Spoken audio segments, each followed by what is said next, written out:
Bonjour à toutes et à tous et bienvenue à nouveau dans Neutrality Studies. Je m'appelle Pascal Lotaz, je suis professeur associé à l'Université de Kyoto et je suis aujourd'hui accompagné de deux penseurs non conformistes. J'ai avec moi Peter Havel et le Dr. John Laughlin. Peter, John, merci beaucoup d'être avec moi. Merci de m'avoir invité. C'est merveilleux d'être ici. Pascal, tu fais un excellent travail. Je suis vraiment heureux d'être ici.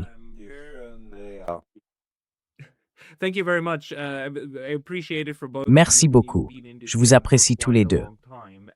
Je veux dire, vous êtes dans ce domaine depuis pas mal de temps et vous avez eu la gentillesse de m'inviter plusieurs fois dans votre émission. Et Peter, tu as beaucoup d'émissions dans les médias traditionnels, sur des podcasts et ainsi de suite. Pouvez-vous tous les deux me dire un peu ce qui vous a amené à vous lancer dans le podcasting en venant du monde universitaire, du journalisme et de l'écriture de livres? Peut-être commençons par Peter, puis nous passerons à John.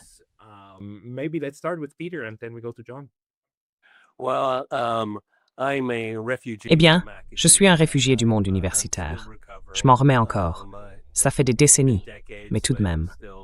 Quand j'ai quitté le milieu universitaire à la fin des années 1990, je suis d'abord allé dans la recherche sur les consommateurs. Croyez-le ou non, tout le monde, je faisais des études de marché sur le dentifrice, les brosses à dents, le shampoing, des produits Colgate-Palmolive. Et, chose étonnante, pas en Amérique, mais en Pologne. Je venais tout juste de terminer 2 ans de bourse Fulbright. Je savais parfaitement que je n'allais pas rester dans le monde universitaire, mais j'ai profité de ces 2 années pour faire ce que je voulais faire.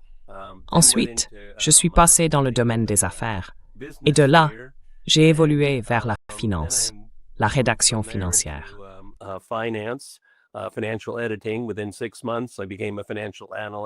En 6 mois, je suis devenu analyste financier, et quelques mois plus tard, j'étais directeur adjoint du département des finances dans les marchés de capitaux, au sein d'une entreprise multinationale à Varsovie. Franchement, il ne faut pas grand-chose pour devenir analyste financier, d'accord? Ce n'est pas très difficile. Et pour ceux d'entre vous qui ont le choix entre le milieu universitaire et la finance, allez dans la finance, gagnez de l'argent, puis prenez votre retraite, écrivez des livres et faites des podcasts. Puis, en 1998, une opportunité s'est présentée pour faire de la recherche financière et sur les consommateurs en Russie. J'ai travaillé quelque temps à Alpha Bank et j'ai détesté ça du début à la fin. Je n'aime pas la finance. Une grande partie de la finance est vraiment malhonnête, vraiment, et elle est conçue pour l'être.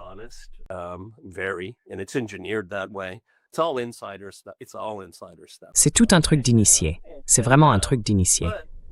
D'accord. Oui. Mais vous savez, après avoir passé 10 ans dans le milieu universitaire et vécu dans la pauvreté, entrer dans la finance et soudain entendre « Vous allez me payer ça pour faire ça ?» Bien sûr. Puis la crise financière a frappé en 1998. J'ai été licencié, ce qui était rare en Russie. On m'a même payé pour partir. Après ça, j'ai commencé à écrire des tribunes. J'étais encore en bons termes avec le monde des médias traditionnels. J'ai écrit par exemple pour le Moscow Times.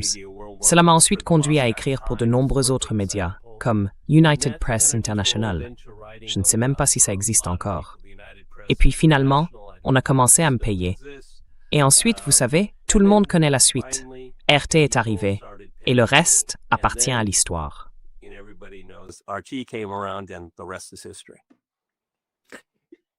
Et toi, John, quel a été ton parcours pour entrer dans ce monde?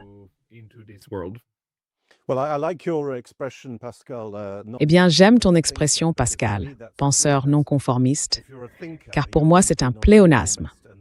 Si tu es un penseur, tu seras forcément non conformiste. Les conformistes sont précisément ceux qui ne pensent pas, mais qui se dirigent selon des critères autres que la pensée, notamment l'intérêt personnel et, je dirais, la lâcheté. Beaucoup de gens, je crois, se comportent en fonction de ce qu'ils pensent que leurs collègues et amis aimeraient entendre. Et c'est très courant, un trait humain, l'instinct grégaire. De nombreux grands universitaires, je suis un grand lecteur de l'anthropologue français René Girard, qui écrit beaucoup à ce sujet et sur les foules.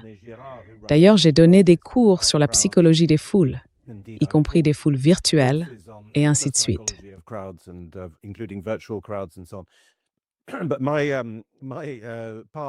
Mais mon parcours est à l'opposé de celui de Peter, car je suis aujourd'hui universitaire à plein temps, même si je ne l'étais pas encore il y a 3 ou 4 ans. J'enseigne dans une université privée de l'ouest de la France et j'enseigne également à Paris, où je vis. Mon parcours a véritablement commencé dans les années 1990. Alors que je rédigeais encore ma thèse de doctorat, j'ai travaillé pour un député conservateur britannique qui menait campagne contre le traité de Maastricht depuis les bancs conservateurs. Ce fut un épisode célèbre, celui des rebelles de Maastricht, qui s'opposaient à John Major et qui, bien sûr, avaient soutenu Madame Thatcher avant qu'elle ne soit renversée en novembre 1990. Ainsi, durant les années 90, j'ai beaucoup travaillé, notamment en écrivant des ouvrages sur la souveraineté et sur la question européenne en général, mais plus particulièrement sur la souveraineté.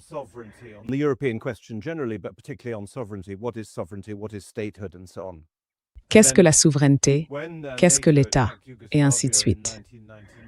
Puis, lorsque l'OTAN a attaqué la Yougoslavie en 1989, cela a été, je suppose, mon réveil, car comme beaucoup de conservateurs britanniques, j'étais une sorte d'atlantiste sans réflexion. Et pourtant, voici que l'OTAN violait manifestement le droit international et commettait un acte d'agression, mais surtout le faisait au nom des droits de l'homme. À ce moment-là, je commençais justement à m'intéresser aux droits de l'homme. Et j'étais, comme on peut l'imaginer, très critique à leur égard, tant comme concept que comme pratique. Dans les années 2000, après cela, j'ai beaucoup travaillé en Europe de l'Est, post-communiste, et dans l'ex-Union soviétique.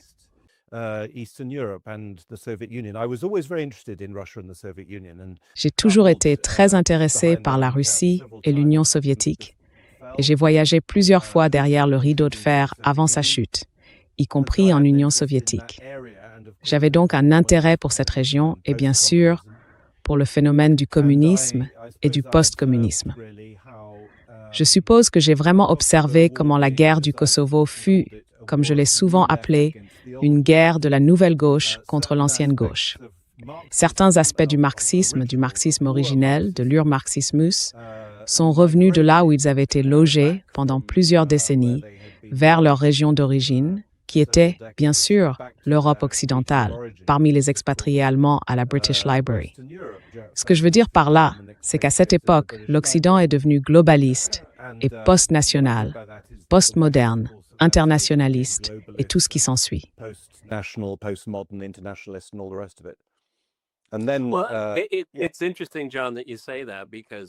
C'est intéressant, John, que tu dises cela, parce que peut-être que mon épiphanie, c'est que, tu sais, j'ai vécu en Pologne pendant 10 ans, et une bonne partie de ce temps-là, c'était sous le régime communiste. Donc, il y avait beaucoup d'affirmations. J'ai connu beaucoup de gens du mouvement Solidarność et ils m'ont accueilli à bras ouverts. Tu sais, c'est un Américain, il doit être de notre côté. Et en fait, j'ai joué ce rôle pendant longtemps à Thmild, parce que c'était vraiment l'histoire du gentil contre le méchant. C'était très simple. J'avais fait mes études à l'Université de Californie, et pour tout ce qui concernait l'économie, la géographie, la politique, les relations internationales, c'étaient tous des émigrés d'Europe de l'Est, sans exception. Et donc, Peter, nous connaissons les Russes. Nous allons te parler des Russes.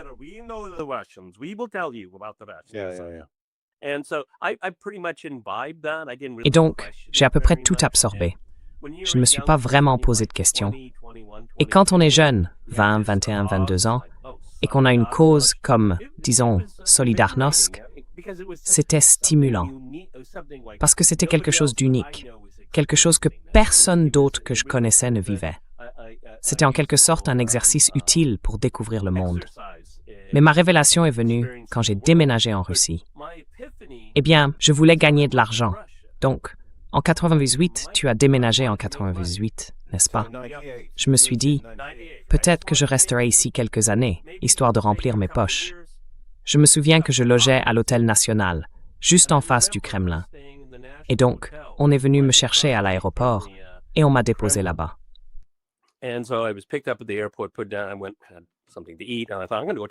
Je suis allé manger quelque chose et je me suis dit, je vais aller me promener. Alors, j'ai descendu la Tverskaya, l'artère principale. Et immédiatement, messieurs, j'ai fait cela, c'est ce que nous redoutions. Et vous savez, en vivant ici, on commence à se rendre compte que ces gens n'ont rien à voir avec la caricature dans laquelle j'ai grandi, renforcée par le monde universitaire et par la vie en Europe communiste. Et quand on vit une telle rupture, on se rend soudain compte qu'il faudrait peut-être faire un peu d'introspection. Et c'est ce qui s'est passé. Je veux dire, avec tout le respect que je dois à notre collègue universitaire ici présent, pratiquement tout ce que j'ai appris en tant qu'étudiant à l'université en Californie était faux, inexact ou mensonger. Oh, je suis d'accord avec ça. Je pense que les universités sont en grande partie épouvantables. Pas celle que j'enseigne. Mais petite pause très rapide, parce que j'ai récemment été banni de YouTube. Et même si je suis de retour, cela pourrait se reproduire à tout moment. Alors, s'il vous plaît, pensez à vous abonner non seulement ici, mais aussi à ma liste de diffusion sur Substack. C'est pacalotaz.substack.com. Le lien sera dans la description ci-dessous. Et maintenant, retour à la vidéo. Donc vous savez, nous avons cette idée que les universités sont des lieux d'apprentissage universel, d'ouverture, et vous savez, de recherche sur la réalité. Et puis on se tourne vers les scientifiques naturels et on se rend compte qu'ils ont beaucoup de matière à explorer et qu'ils disposent de ces magnifiques méthodes, notamment la réalisation d'expériences, etc.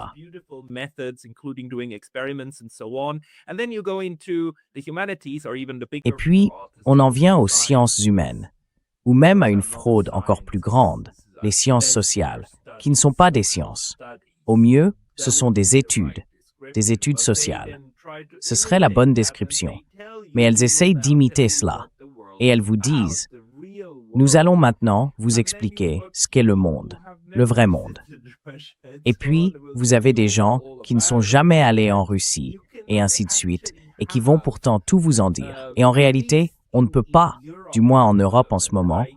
Je reçois beaucoup d'emails ces temps-ci de personnes qui étudient la Russie ou le monde slave plus généralement. Et elles ont peur. Elles ont peur de dire des choses qui pourraient leur valoir d'être exclues de l'université.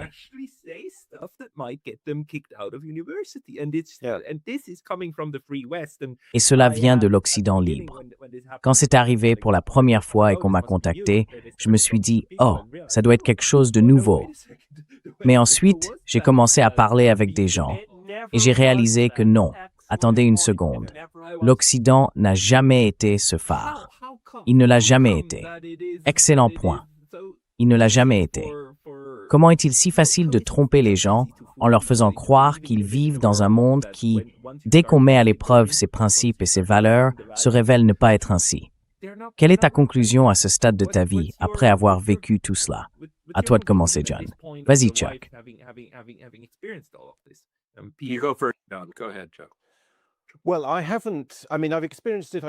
Eh bien, j'en ai fait l'expérience, je suppose, un peu dans mon travail médiatique, dans le sens où pendant 2 ou 3 décennies, j'écrivais dans les médias. Mais cela s'est arrêté il y a assez longtemps. Et à l'époque, je n'en ai pas vraiment souffert. Je veux dire, par exemple, être eurosceptique en Grande-Bretagne n'avait rien d'inhabituel. Il y avait beaucoup d'autres personnes qui faisaient la même chose.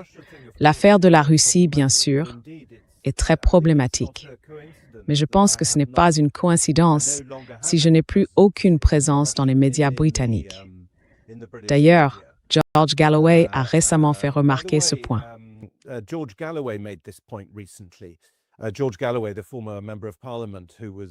Galloway, l'ancien député, a été, tout comme moi, détenu dans un aéroport britannique, Gatwick. Nous avons tous deux été retenus là-bas en vertu d'une législation antiterroriste absolument scandaleuse. Il a été détenu pendant 6 heures et a vivement protesté contre cela. Dans l'une des vidéos qu'il a réalisées par la suite, il a expliqué qu'à l'approche de la guerre en Irak, donc en 2003, il était un opposant virulent, apparaissant chaque soir à la télévision pour s'exprimer contre la guerre. Et il a déclaré à la fin de l'année dernière qu'il n'avait pas été invité sur la BBC depuis plus de 10 ans. C'est un homme qui est le chef d'un parti national, un politicien assez connu, et ainsi de suite.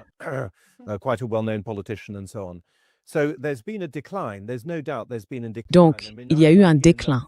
Il ne fait aucun doute qu'il y a eu un déclin. Je veux dire, j'ai la chance de ne pas l'observer dans le contexte universitaire, car je travaille dans une université privée très particulière, qui heureusement jouit de la liberté académique. Mais bien sûr, j'en suis conscient de l'extérieur. Et je crains que l'explication ne soit très simple. Tout d'abord, c'est la mentalité de troupeau dont j'ai parlé. Les gens se sentent sous pression et peuvent effectivement être sous pression pour se conformer.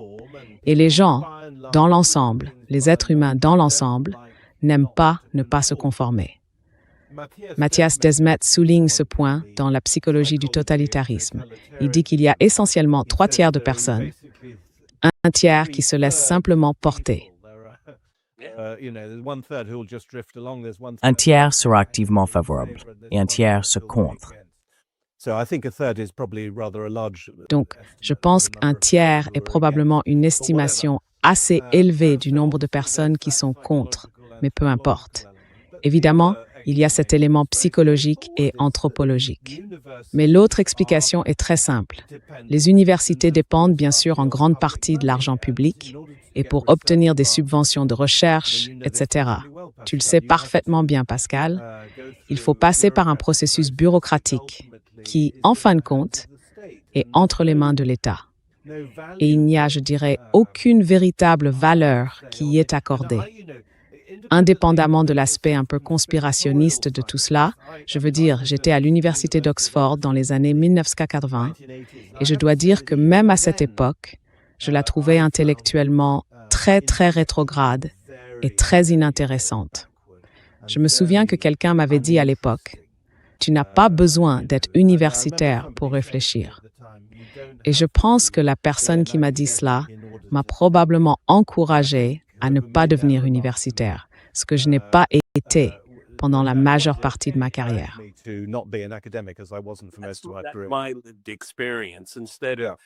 C'est mon expérience.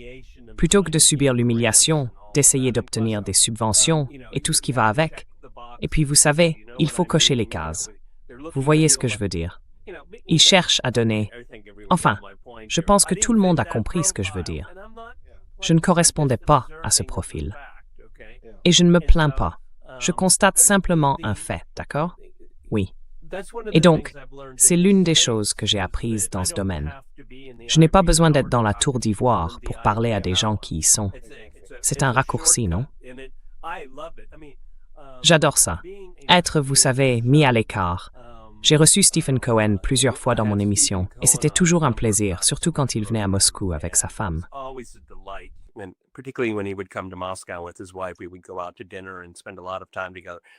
Nous sortions dîner et passions beaucoup de temps ensemble. Quelle personne incroyable. Il nous manque tellement.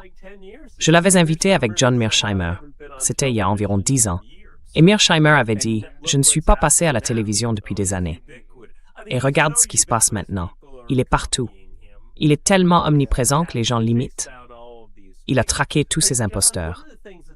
Mais John, l'une des choses vraiment intéressantes, si l'on regarde particulièrement la Russie ou même la Chine, je dirais qu'à notre époque, c'était la division traditionnelle entre la gauche et la droite. Et tu sais, malgré toutes les critiques adressées à l'école de Francfort, j'aimais en fait la lire. Je trouvais cela très stimulant.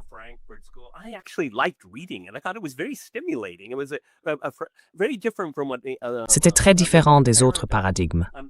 Je ne pense pas que ce soit une bonne idée de l'adopter comme un manuel d'utilisation, mais c'était l'axe ici.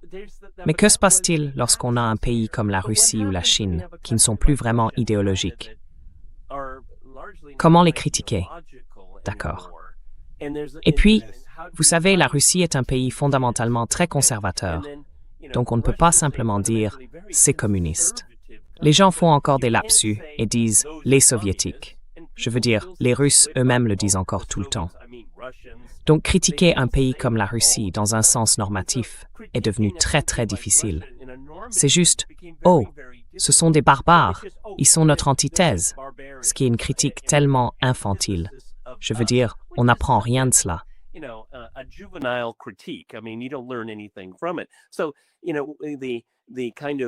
Donc, vous savez, les outils très dépassés utilisés pour analyser les relations internationales sont devenus dysfonctionnels. Et ensuite, tout cela est devenu absurde. Et puis, il faut ajouter le fait que nous connaissons un certain nombre de personnes, je ne les citerai pas, qu'il s'agisse d'universitaires ou de quasi-universitaires, qui disent « Désolé, je ne peux pas venir, c'est un peu trop sensible en ce moment. » Et je comprends parfaitement cela. Je veux dire, ce sont des gens en Occident qui ont le courage de défendre la liberté d'expression. Je ne suis pas un héros pour le faire, car il n'y a aucune répercussion pour moi. Mais c'est là le changement fondamental. La peur, la véritable peur que les gens ressentent. Je veux dire, il y a certaines personnes, encore une fois, je ne veux pas citer de nom, mais il y en a dans le milieu des podcasts que je suis très régulièrement, et je suis en contact avec eux tout le temps.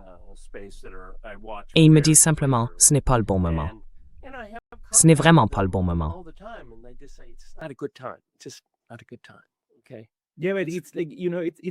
Ouais, mais c'est comme, tu vois, c'est cet environnement qui est en train d'être créé, non?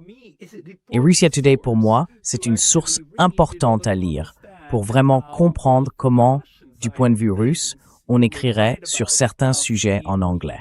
Je veux dire, qu'est-ce que ce média veut dire? Donc c'est... Eh bien, Pascal, l'un des aspects positifs, c'est presque comme un effet de ricochet en ce qui concerne le site web de RT, c'est qu'il est infiniment meilleur aujourd'hui qu'il ne l'était il y a quelques années. Ils offrent désormais ce service, l'économie, la société, ce qui est populaire dans la culture, ce genre de choses. Avant, ils voulaient ressembler à tout le monde. Et pourquoi aller vers une imitation quand on peut aller vers l'original? Donc, quand on a un message unique, cela devient très attractif. Et je pense que c'est l'une des choses pour lesquelles je tiens vraiment à féliciter les personnes qui travaillent sur le site. D'où penses-tu que vient cette idée que nous ne pouvons plus étudier cela? Tu sais, Jacques Bourg soulignait souvent ce point. Pendant la guerre froide, l'Occident n'avait pas peur de la propagande venant de l'Est. Tu pouvais lire tous ces journaux. Ils étaient importés. Il n'y avait pas Il n'y avait aucune crainte que cela pousse soudainement toute l'Europe occidentale à devenir communiste. Mais aujourd'hui, l'idée au sein de l'Union européenne semble être que si vous accédez à RT ou que vous parlez à des gens de RT, alors vous êtes vous-même un agent, cherchant à transformer les autres. Vous pratiquez le contrôle mental et vous faites partie de la guerre cognitive des autres. Alors que nous savons parfaitement que l'OTAN étudie la guerre cognitive et la manière de l'utiliser contre les Russes et contre les Européens, n'est-ce pas? Donc je veux dire, c'est tellement étrange. C'est un moment vraiment étrange. Eh bien, il y a 10 ans, si vous m'aviez dit il y a 10 ans que les choses en arriveraient là, j'aurais dit, non, je veux dire, je sais que ce n'est peut-être pas parfait, mais ça n'irait jamais aussi loin.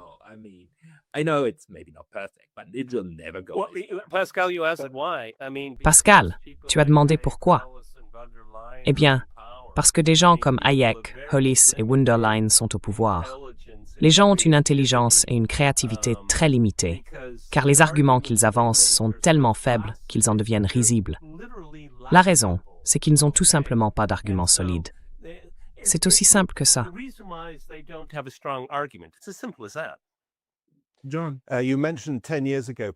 John, tu as mentionné il y a 10 ans.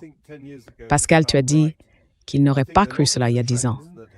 Et je pense qu'il y a 10 ans, c'est à peu près juste. Beaucoup des tendances qui ont aujourd'hui atteint un degré très grave, très dangereux, ont effectivement commencé il y a 10 ans.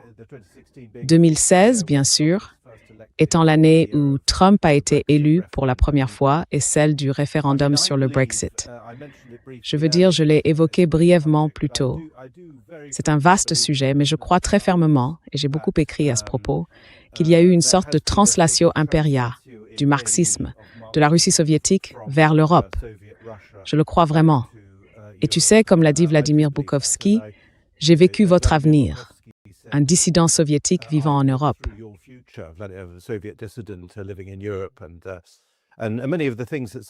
Et beaucoup de choses qu'a écrites Solzhenitsyn dans les années 1970, on peut évidemment les reconnaître dans l'Europe d'aujourd'hui. Donc ma position personnelle, c'est que l'on me présente souvent en effet comme quelqu'un de proche de la Russie ou intéressé par elle. Ce n'est pas le cas. Je n'ai aucune expertise sur la Russie, si ce n'est un intérêt de longue date pour ce pays. En revanche, je me considère comme un critique et un analyste. Un critique de la politique occidentale, américaine, en particulier américaine, et bien sûr aussi européenne. C'est ce que je fais. Et ce en quoi je pense être bon, c'est à identifier, et encore une fois, je crois que Peter vient de le dire, ou peut-être toi, Pascal, cette notion de contrôle du récit.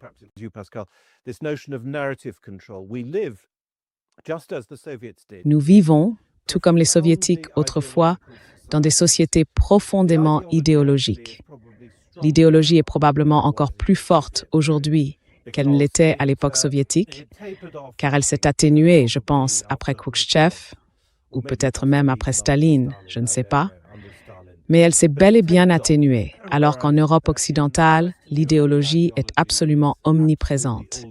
Et elle l'est à un point tel que, non seulement, elle produit les effets anthropologiques que j'ai mentionnés plus tôt, mais elle implique aussi, et Peter et moi en avons parlé dans notre podcast, qu'une très grande partie, voire la totalité, de l'activité gouvernementale en Europe occidentale est désormais consacrée au contrôle du récit.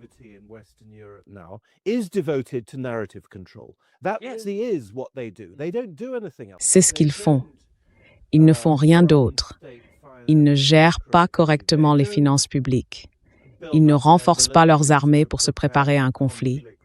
Ils ne protègent pas leur population avec des forces de police adéquates. Ils ne les protègent évidemment pas contre l'immigration. Ils ne réparent pas les routes. Ils n'assument aucune des fonctions d'un État dans le monde réel. Peter, tu as dit que tu avais commencé en vendant du dentifrice. Eux, ils ne font rien dans le monde réel. À la place, tout tourne autour du contrôle du récit. Et c'est précisément cela, bien sûr, qui fait que nous, en Europe, sommes si soviétiques en ce moment.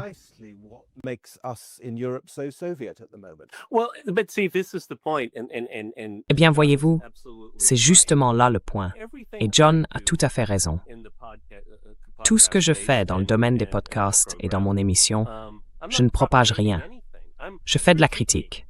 Je ne fais que critiquer les récits occidentaux. C'est tout ce que je fais. Je ne veux pas réduire cela. C'est ce que je fais. Parce que, vous savez, quand RT a été lancé, nous voulions expliquer la Russie au monde. Et j'ai simplement dit que c'était presque impossible, parce que la télévision est linéaire. On ne peut pas s'arrêter, et comme lorsqu'on lit un livre, dire « Tu as lu ça? Qu'est-ce que ça veut dire? Laisse-moi revenir au début. » On ne peut pas faire ça. Donc, il me faudrait faire un mini-documentaire sur un sujet avant de pouvoir en discuter. C'était au bout du compte une entreprise vaine parce que c'était trop difficile. Les attitudes et le manque de connaissances sur la Russie sont tellement insurmontables. Il faut faire un effort, d'accord? Et donc, j'ai décidé non.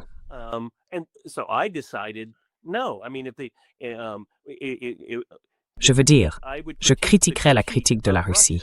C'est ce que je fais, presque tout le temps.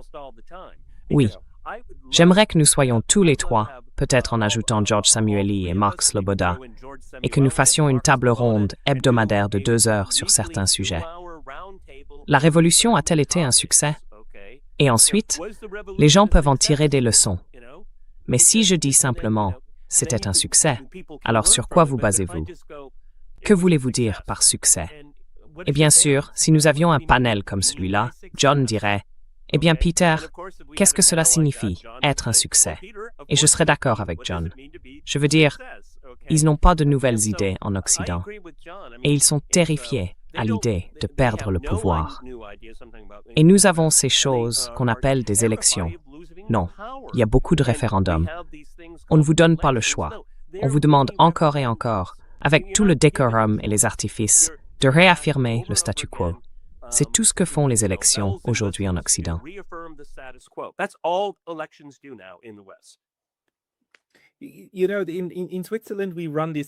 En Suisse, nous menons cette expérience depuis 130 ans avec la démocratie directe et on constate assez souvent que la population votante ne suit pas réellement les recommandations du gouvernement ou du Parlement, même si ce n'est pas toujours le cas.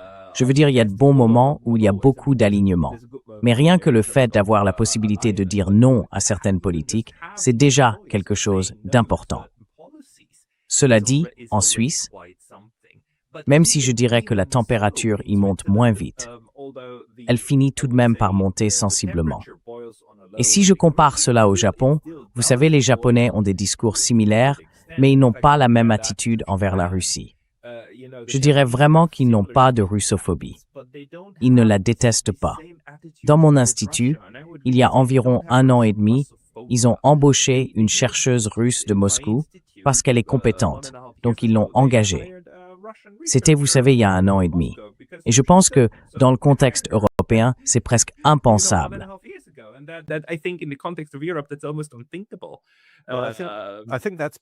Je pense que c'est parce que la russophobie est un phénomène spécifiquement européen. Elle en dit plus sur l'Europe que sur la Russie. C'est très britannique. Oui, l'Europe a une longue histoire à ce sujet. Il existe des livres qui en parlent. L'un de vos compatriotes, Pascal Lotaz, a écrit, je crois qu'il a écrit un très bon livre à ce propos. Il y a aussi un livre italien sur le sujet, il y a beaucoup d'ouvrages à ce sujet.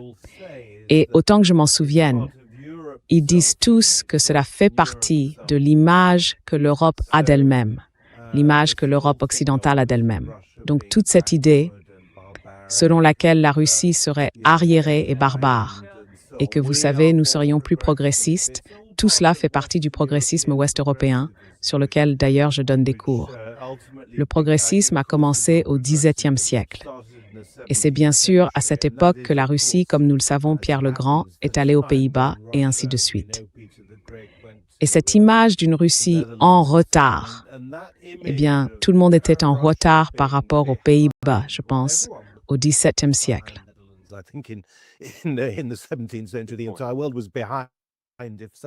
Le monde entier était derrière, si tant est que des mots comme devant et derrière aient un sens.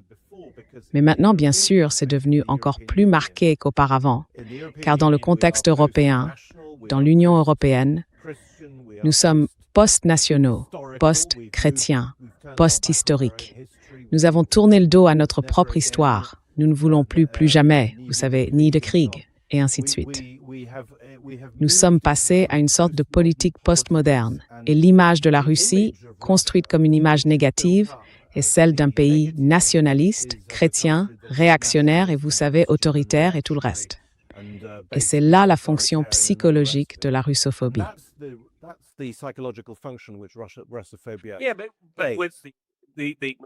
Oui, mais la russophobie est aussi un mécanisme permettant de projeter toutes les caractéristiques négatives sur l'autre, des caractéristiques qui font pourtant pleinement partie de l'expérience européenne.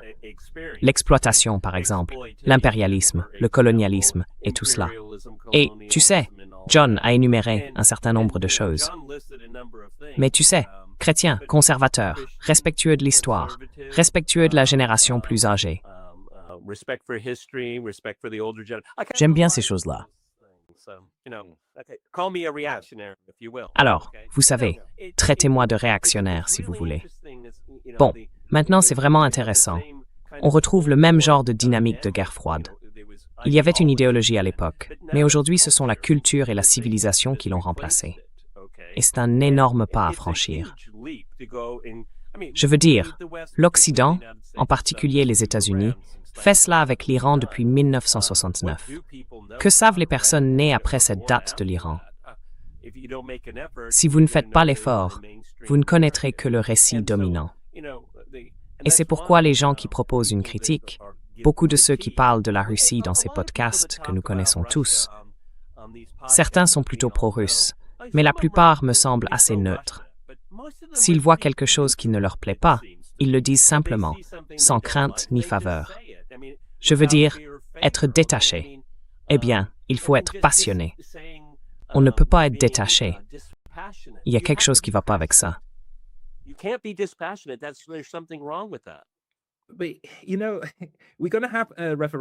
Tu sais, nous allons avoir un référendum en Suisse, soit à l'automne de cette année, soit au printemps prochain. Ce genre de choses prend toujours beaucoup de temps. Il s'agit d'inscrire une véritable définition de la neutralité dans notre Constitution, car pour l'instant, la Constitution la mentionne, mais ne la définit pas. Et cette proposition particulière dit, en gros, d'accord, maintenant, il faut aussi comprendre la neutralité dans le domaine économique. Donc pas de sanctions, si possible. Il y a des astérisques, bien sûr, mais il veut vraiment changer cela. Le parti dont je fais partie, je suis membre cotisant des socialistes, se bat contre cette initiative, et ils la combattent en la qualifiant d'initiative pro-Poutine. Et c'est tellement infantile.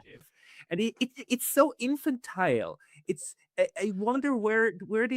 me demande d'où cela vient.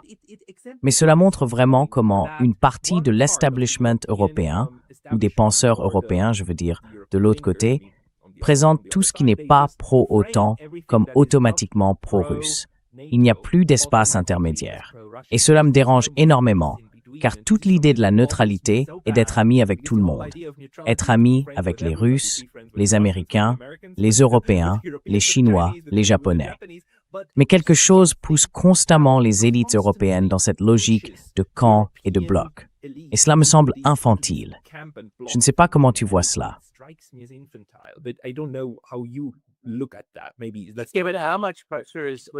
Peut-être devrions-nous examiner à quel point la Suisse subit des pressions, à quel point elle subit des pressions extérieures pour voter en faveur d'une position anti-russe. Je veux dire, vous savez, quand on parle de la Suisse, qui est un pays magnifique, on la considère toujours comme une exception, et ce pour de nombreuses raisons. Mais y a-t-il des pressions de la part de l'Union européenne, de l'OTAN?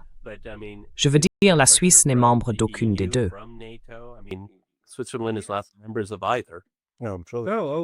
Non, mais la pression est forte. Et la pression vient aussi de l'intérieur. Je veux dire, depuis 4 ans, ils publient livre blanc après livre blanc en disant « En gros, nous sommes neutres, mais nous allons pratiquer l'intégration avec l'OTAN, vous voyez. » Ouais, mais ça dure depuis longtemps. Ouais. C'est la même chose en Irlande. C'est la même chose en Autriche. C'est cette emprise mentale qui a touché les Allemands et les Français et qui a également gagné les autres pays neutres. Il s'agit essentiellement de concevoir la sécurité uniquement dans cette logique occidentale, cette idée de dissuasion. Nous avons une dissuasion contre les Russes. Encore une fois, Pascal, tu as abordé ce sujet dans ton propre podcast. Je ne me souviens plus de son nom, mais cette jeune femme allemande, tu as mentionné son prénom. Nel Bonilla. Quoi? Nel Bonilla. Oui, Nel Bonilla. C'est exact. Vous avez fait un podcast sur l'état sécuritaire. Et c'est un sujet qui me tient également très à cœur. Elle expose ce point de manière très convaincante. Ensuite, vous et moi avons échangé des emails à ce sujet. Nous avons découvert, le parti pour lequel je travaille aux Pays-Bas a découvert, que les États membres de l'OTAN sont soumis à certains objectifs secrets de l'OTAN. Cela a été révélé lorsqu'une ministre néerlandaise, la ministre de la Santé en l'occurrence, a déclaré qu'elle ne pouvait pas mener certaines politiques à cause de ces objectifs de l'OTAN. L'un de nos députés a soumis des questions au gouvernement néerlandais et a obtenu des réponses.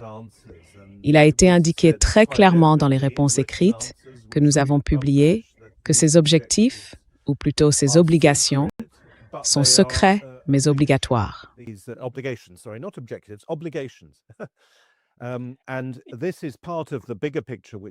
cela fait partie d'un tableau plus large que tu as abordé avec Nel. L'état sécuritaire, la manière dont désormais toutes sortes de questions, sans même parler de la Russie, mais comme on l'a vu aussi avec le Covid, sont placées sous le prisme des menaces à la sécurité. Et quand je dis sous le prisme, l'exemple que je cite très souvent, encore une fois tiré de 2016, est un débat au Parlement européen sur la communication stratégique. où la commission n'était pas représentée par le directeur général de la communication, la partie de la commission censée en gros faire la propagande de la commission. Non, le commissaire qui s'est exprimé au nom de la commission sur cette question de communication stratégique était le commissaire à la sécurité.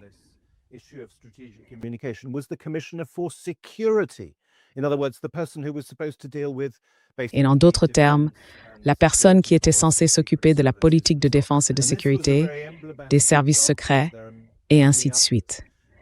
Et c'était un exemple très emblématique, mais il y en a beaucoup d'autres, de la manière dont les services de sécurité, qu'il s'agisse des services de renseignement ou des forces armées, précèdent la politique. Ce sont eux, comme votre podcast avec Nell l'a si bien montré, qui démontrent que l'État sécuritaire est devenu si profondément enraciné dans les sociétés occidentales qu'il en tient pratiquement les rênes. Et encore une fois, c'est bien sûr un aspect de notre soviétisation. Tout le monde sait que le KGB et tous ses services secrets avaient le mot « sécurité » dans leur nom. C'est exactement ce qu'ils faisaient.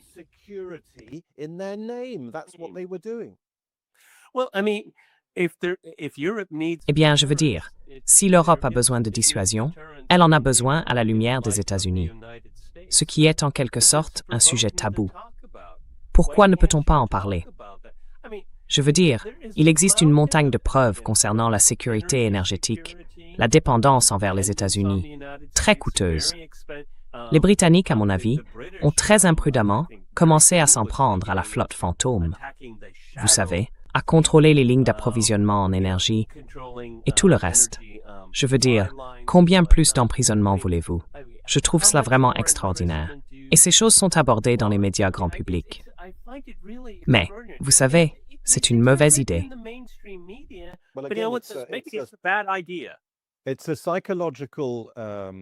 C'est un problème psychologique. Il n'a pas de nom, à ma connaissance, en psychologie, mais il est très bien décrit dans un merveilleux livre de l'auteur suisse Max Frisch, Biedermann und die Brandstifter. Biedermann et les incendiaires. C'est une pièce qui raconte l'histoire d'un homme qui loue des chambres dans sa maison. Biedermann est un homme très bien pensant, comme son nom l'indique, un homme bon, mais plutôt étroit d'esprit, petit bourgeois. Et il loue des chambres à des gens qui, comme le public le comprend très vite, sont des incendiaires. Ce sont eux qui mettent le feu aux bâtiments de la ville. Et lui, bien sûr, refuse de croire les preuves qui s'offrent à ses yeux. La pièce, qui est une sorte de psychodrame remarquable, se termine avec l'un de ces incendiaires descendant de sa chambre à l'étage et demandant à Herr Biedermann s'il peut lui prêter une allumette.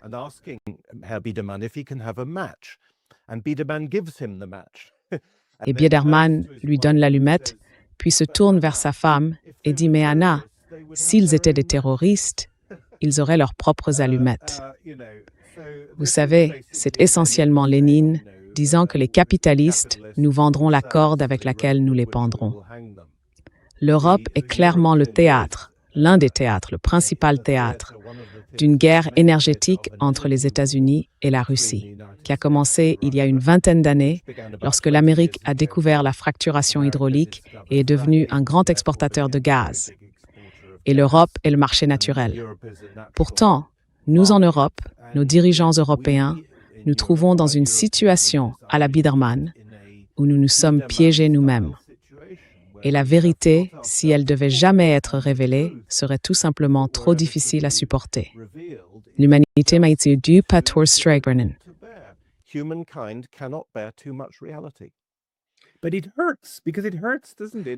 Mais ça fait mal, parce que ça fait mal, n'est-ce pas?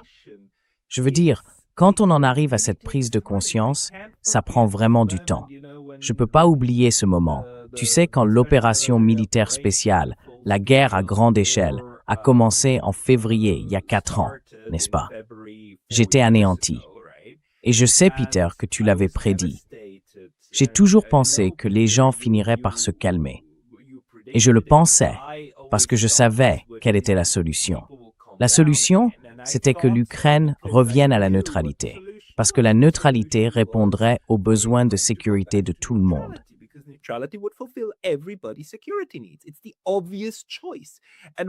C'était le choix évident. Et quand cela ne s'est pas produit, j'ai été tellement dévasté que je me suis dit, il faut que je comprenne pourquoi cela n'a pas eu lieu. J'ai même écrit à M. Dmitri Trenin en lui demandant, pouvons-nous reparler? Pouvez-vous m'expliquer pourquoi, du point de vue russe, la neutralité a échoué? Et il m'a simplement répondu, écoutez, c'est quelque chose que l'Occident doit comprendre par lui-même. Et il avait tout à fait raison. À présent, nous savons que c'est l'Occident qui a sapé une situation gagnant-gagnant, parce que ce n'était pas ce qui était souhaité.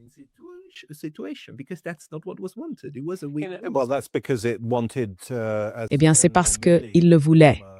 Comme l'a dit le général Milley, l'ancien chef d'état-major des forces armées américaines peu avant de quitter ses fonctions, j'ai oublié maintenant si c'était sous Trump ou non, mais il a déclaré « Nous allons faire de l'Ukraine l'Afghanistan de la Russie ». L'objectif n'a jamais été la paix. L'objectif était la guerre, parce qu'on croyait, et il croyait encore, que le ministre polonais des Affaires étrangères, Radek Sikorski, mon ancien camarade d'Oxford, avait dit « Nous allons mener ce combat pendant encore 2 ans, et dans 2 ans, l'économie russe s'effondrera. » Voilà la politique. Voilà la politique. Créer une plaie purulente aux portes de la Russie dans l'espoir de l'affaiblir irrémédiablement. La solution existait donc, mais c'est précisément cette solution que les puissances occidentales ont rejetée.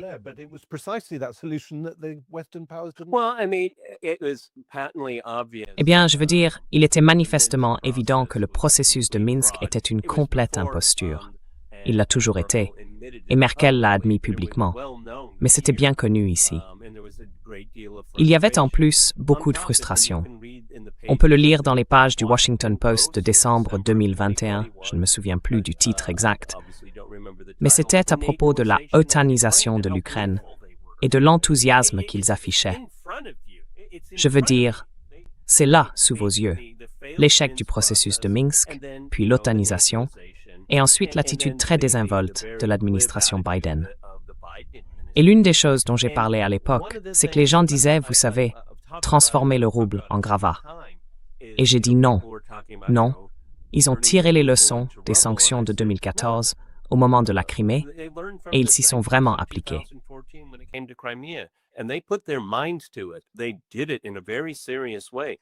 Ils l'ont fait de manière très sérieuse. Je n'étais pas particulièrement inquiet d'être écrasé économiquement.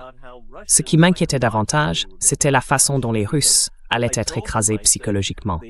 Car je leur ai dit, la grande expérience de Pierre le Grand est arrivée à son terme. Elle s'est terminée en 2014.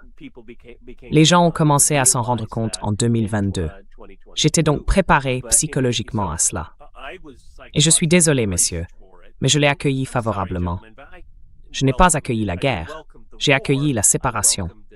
La Russie doit être isolée de l'Occident pendant une génération, car l'Occident va traverser ses convulsions. Et cela va être chaotique. Ce sera très triste, peut-être même violent. Et je veux que la Russie soit protégée de cela. Oui, parce qu'il n'y a ici aucun correctif. Cela doit échouer. Désolé. Comment est-ce pour vous, en tant que citoyen américain? Parce que dans mon... Je suis aussi citoyen russe. Mais tu sais, si tu étais un citoyen européen, tu serais probablement déjà sanctionné.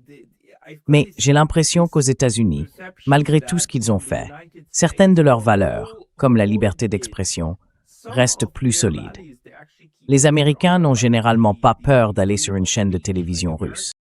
Les Européens, eux, si. Beaucoup d'entre nous sont, disons, très peureux, et ainsi de suite. Les Britanniques ont peur. Les Britanniques ont peur. C'était l'un des grands changements. Je dirais qu'un tiers, peut-être 40% de mes invités venaient du Royaume-Uni.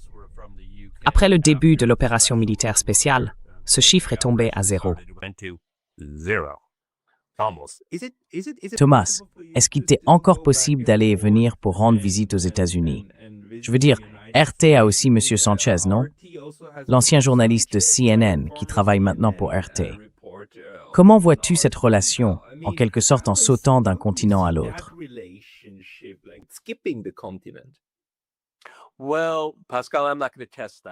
Eh bien, Pascal, je ne vais pas mettre cette proposition à l'épreuve.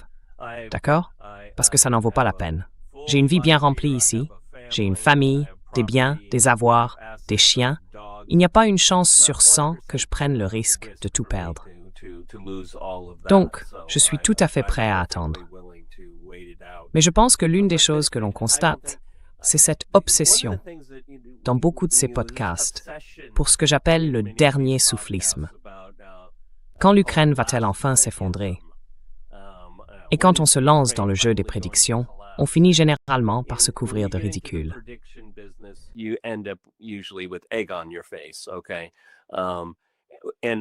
D'accord. Et j'ai toujours, et je crois en avoir parlé avec John, dit que même s'il y a une cessation des hostilités, s'il existe une sorte de statut reconnu de paix, je ne parle pas d'un cessez-le-feu, les accusations de cinquième colonne et les désignations de coupables, comment l'Occident a-t-il échoué? Oh, c'était de l'intérieur. Quelqu'un a saboté tout ça. C'est là que ça va mener. Ceux qui sont restés mesurés en Europe, en parlant du conflit, je pense qu'ils seront soumis à autant, sinon plus, de pression, car il n'y aura pas de relation amicale entre l'Europe et la Russie de mon vivant.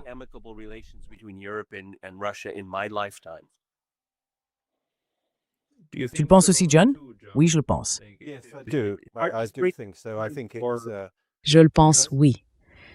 Ces ponts sont-ils brûlés pour les 50 prochaines années? Absolument, oui.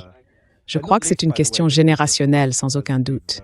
D'autant plus d'ailleurs que, comme nous l'avons déjà évoqué indirectement, il y avait une énorme montée des tensions bien avant l'invasion de l'Ukraine, bien avant 2022. Il y a eu, bien sûr, les événements de 2014, mais aussi ceux de 2004, la Révolution orange, et plus généralement, toute cette série d'attaques russophobes et anti-Poutine qui ont commencé vers 2000, lorsque Poutine est arrivé au pouvoir. Elles se sont un peu calmées sous Medvedev, mais ont évidemment repris de plus belle en 2012. En d'autres termes, une atmosphère entière s'était construite au fil de nombreuses années, au moins une décennie avant les événements de 2022. Et maintenant, bien sûr, cela a dégénéré en violence et en guerre. Et en effet, je suis convaincu que cela durera encore très très longtemps, jusqu'à ce qu'il y ait un changement institutionnel, culturel et philosophique majeur en Europe.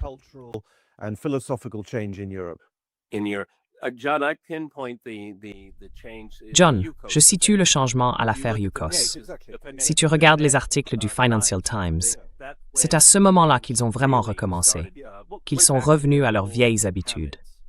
Mais Pascal, John et moi sommes d'accord pour dire qu'une relation amicale entre la Russie et l'Ukraine n'est pas envisageable avant très longtemps. Mais c'est un changement mental remarquable en Russie. Oui, les gens ne s'y attendent plus maintenant. Ils sont passés à autre chose. Ils ont vraiment tourné la page. Et l'admiration pour l'Occident, à laquelle, tu sais, j'ai toujours eu du mal à croire en vivant ici, s'est dissipée. En fait, elle s'est transformée en une sorte de fierté. Ma femme travaille dans le design de mode et elle a fait une remarque il y a une semaine. Elle a dit, tu sais, il y a 4 ans, les créateurs de mode russes étaient fascinés par l'Occident et il était difficile de rivaliser avec eux. Elle a ajouté, maintenant, les Russes ne rivalisent qu'avec les Russes. Ils se moquent de l'Occident.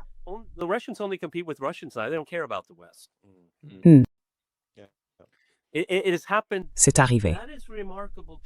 C'est un changement remarquable, parce que, vous le savez tous les deux, les occidentalistes et les slavophiles, ce débat qui dure depuis plus de 100 ans en Russie, c'est l'agression occidentale, la russophobie occidentale, qui a en quelque sorte tranché ce débat.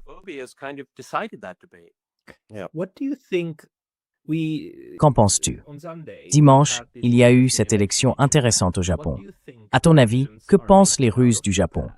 D'un côté, il fait partie du camp occidental. De l'autre, c'est un peu différent.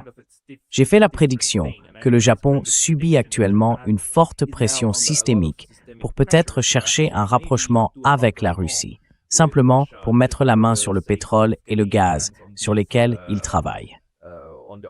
Penses-tu que la Russie voit le Japon différemment?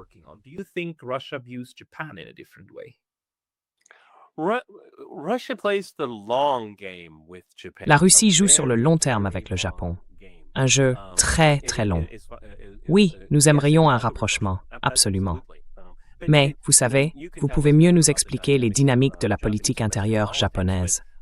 Les États-Unis sont un pays très erratique, très peu fiable et instinctivement agressif. Donc si j'étais japonais, je chercherais, vous savez, à rendre sa grandeur au Japon et à adopter une approche beaucoup plus régionale. En travaillant avec la Corée du Sud, peut-être un rapprochement avec la Corée du Nord et avec la Chine. L'Asie possède ses propres marchés naturels. Je veux dire, les États-Unis exagèrent beaucoup leur importance.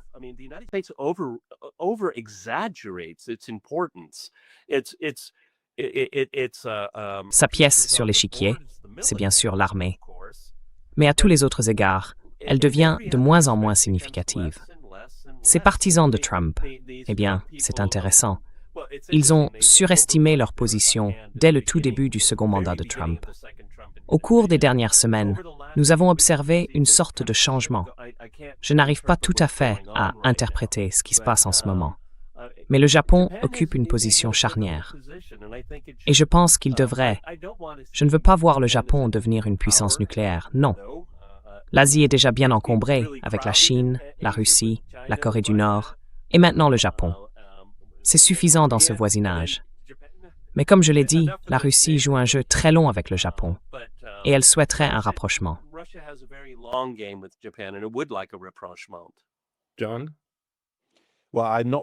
John, eh bien, je ne suis pas vraiment qualifié pour répondre, mais j'imagine qu'ils prendront en compte deux facteurs plus ou moins immuables.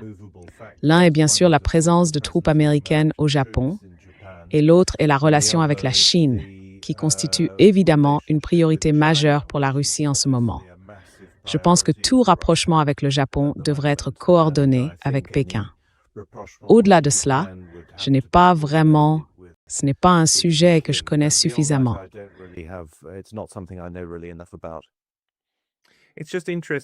C'est intéressant parce que la Russie est immense et qu'elle a des intérêts dans tellement de domaines. Et c'est l'une des choses que les Européens oublient souvent, n'est-ce pas? La Russie.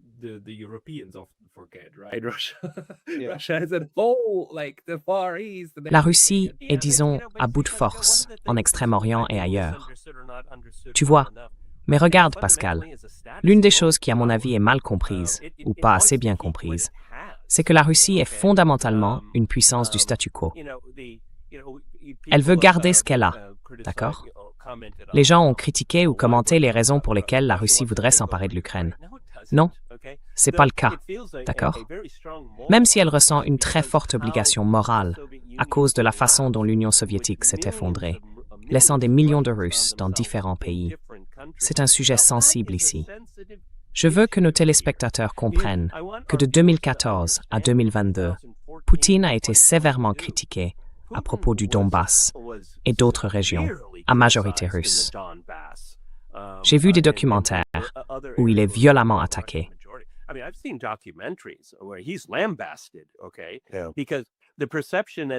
D'accord, parce qu'à cette époque, la perception était que la Russie s'ingérait en Ukraine.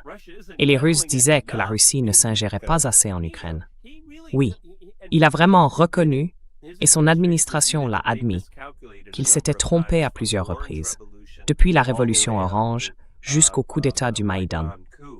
Donc, cela fait longtemps qu'il mène une politique de correction, et aussi une politique politique. Parce que je rappelais toujours aux gens qu'avant l'opération militaire spéciale, voyez, Pascal, John, voyez-vous chaque jour des images et des vidéos montrant comment les habitants du Donbass étaient massacrés par le régime de Kiev? Non, vous ne les voyez pas. Bien sûr que non. Il n'y avait aucune diffusion. Oui, vous ne les voyez pas.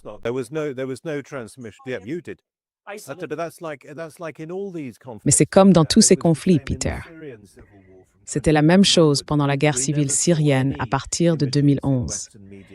Nous n'avons jamais vu d'images dans les médias occidentaux des atrocités, les meurtres horribles, etc., commises par les islamistes syriens, jusqu'à la proclamation d'ailleurs de l'État islamique. Cela a changé les choses, mais c'était plus tard, en 2014. Et pourtant, ces images étaient diffusées en permanence à la télévision russe. De même, nous n'avons jamais, comme tu le dis, rien vu venant du Donbass. Et d'ailleurs, les journalistes qui s'y trouvaient, une Française et une Allemande, qui y ont vécu et réalisé des documentaires, ont été sanctionnés, tu sais, parce que ces informations et ces images sont interdites.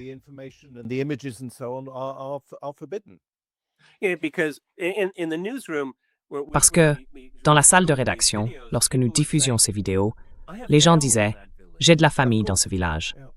Bien sûr, ils s'habillent de la même façon, ils ont la même religion, ils mangent la même nourriture, la même végétation, les mêmes types d'arbres.